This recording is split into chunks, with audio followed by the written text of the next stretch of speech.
So this is a video for someone who knows their zodiac sign and enjoys horoscopes in general, but would like to know a little bit more about astrology in order to be able to enjoy it more, but who doesn't want to know too much so as to not be overwhelmed by it or bored. I promise I will make it as simple and as short as possible, and also that with this tiny addition to what you already know, your experience with astrology will immediately become more fun and stimulating and rich. And today we will only be dealing with three things: Sun, Moon, and the Ascendant. I am Nadia, the astrologer for people who do not believe in astrology, but who want to enjoy it and have fun with it, with the minimum effort required and possible. Now, I have some friends who are very excited for me starting this channel and who cheer me on, but who also are sometimes confused by my videos. And that is because those videos are a little bit more advanced than the pure beginner level at which most of the intelligent, amazing, fun, wonderful people are at in their astrology journey. So I decided to start this beginners series for two reasons. Reason number one is to give those astrology beginners something to watch, and then reason number two is to help them slowly and easily progress to a slightly more advanced level so they could watch even more of my videos. So what are your Sun and Moon?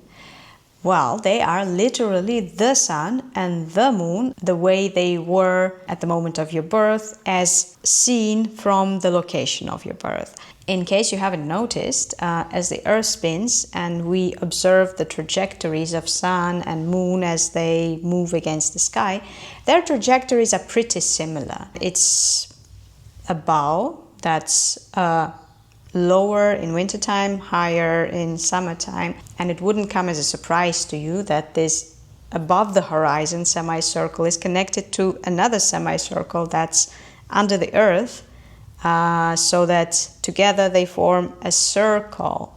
And so Sun and Moon at any point of time are somewhere along this circle, either in the part of the circle that we see or the part of the circle that we don't see.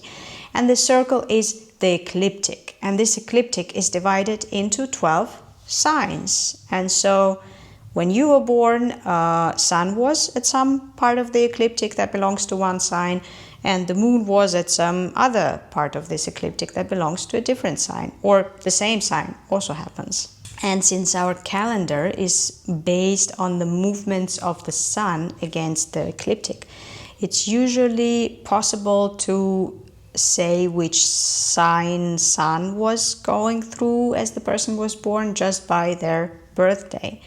And so the zodiac sign that you know about yourself is the sign of the Sun that the Sun was going through when you were born. The sign of the Moon you will have to look up online. I will tell you how in a couple of minutes, but it's not voodoo magic. You can do it yourself. And now to the Ascendant. So Sun and Moon are the actual physical celestial bodies.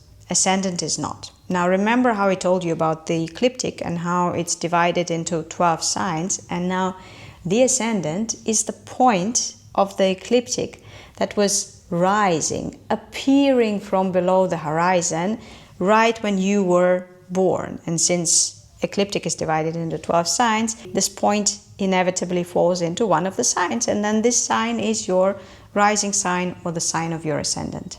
How to calculate all of that? The way I do it is I use astrology software or app, and I take the date, time, and location of a person's birth. I input it into the program and I pull up a chart, and in the chart I see which signs the Sun, Moon, and the Ascendant were at. You don't have to do it if you don't want to. You can just go online and Google calculate Sun, Moon, and the Ascendant, or the rising, whatever, and just follow the instructions on any of the first pages Google throws at you. If you cannot choose, I'm leaving a link in the video description to one of those calculators. Now, what if you're not sure about your time of birth? Well, if you know the range, then make a calculation for one end and the other end of the range, and then maybe in the middle, and then you will know whether it changes something or not. What if the program does not have your exact location of birth? Well, then use a large city that was closest to where you were born. It's usually a good approximation. If something still doesn't work, share it in the comments. I'll try to help you. After you have or will have calculated your signs of sun, moon, and the ascendant or the rising, it's time to find out how each of those signs manifests in your life. In short, sun is what your story is about, moon is about what you need to relax and restore, and rising is about how you dawn on people. But I will elaborate, of course. Now, sun is best understood as the narrative that you create about yourself, the genre of your story, and the main character that fits this genre. I'll link up a video I made about the stories that people of different zodiac signs tell about themselves. Again, zodiac sign is the same thing as sun sign. Basically, if you're a Leo, then your stories are bound to be self-centered, whether it be in a self-aggrandizing way or a self-deprecating way. If you're a Gemini sun, then your stories would be more gossipy, but also you would be talking about the doubts you have more, and maybe you would change the versions of your story when talking to different people. If you are a Cancer, you would talk more about yourself as a caring person or about whatever it is you care for. If you're a Capricorn, you talk a lot about the hardships you have endured or your achievements or other good reasons to respect you. Basically, the stories you tell about yourself and the main character that you appear to be in these stories, they need to have some affinity with the sun sign, with your zodiac sign, in order for you to have a feeling that I'm living my life, I am who I am, I'm where I need to be in my story. This feeling is very helpful. Now, moon is what you need to be able to relax, to breathe out, to feel at home with your life, and to restore. Again, here is a video I made about how it works with different moon signs. Rule of thumb is, if you're not doing what your moon needs, then you become tense or fidgety or irritated, not calm, not relaxed. And then there are more classical moons like moon in Taurus that needs bodily comfort, or moon in Cancer that needs safety and familiarity or good emotional connections. And then there are more unorthodox moons like moon in Aries that actually needs adrenaline just in a very specific way, or a moon in Aquarius that needs to live a life that's sort of weird and to be able to shock at least somebody. I'll also put a link to this video where I talk about the 12 signs of the moon in the video description. Now, the ascendant is like a shop window. You know how you walk down the street and you look at a shop window and you kind of know what kind of store that is. Do you want to go in? Do you need to go in? Are you dressed properly to go in? Do you have enough money to go in? Same way, people, when they see you, they kind of know whether they should approach you for whatever they need at the moment, or want at the moment, or feel like at the moment. It's the energy you give, it's the quality of your presence, it's how you advertise yourself without putting any effort in it. I only made one video about the ascendant. It's about how to capitalize on your ascendant, on things that come easily, naturally to people with different rising signs. Here's the link, but I will also link it up here.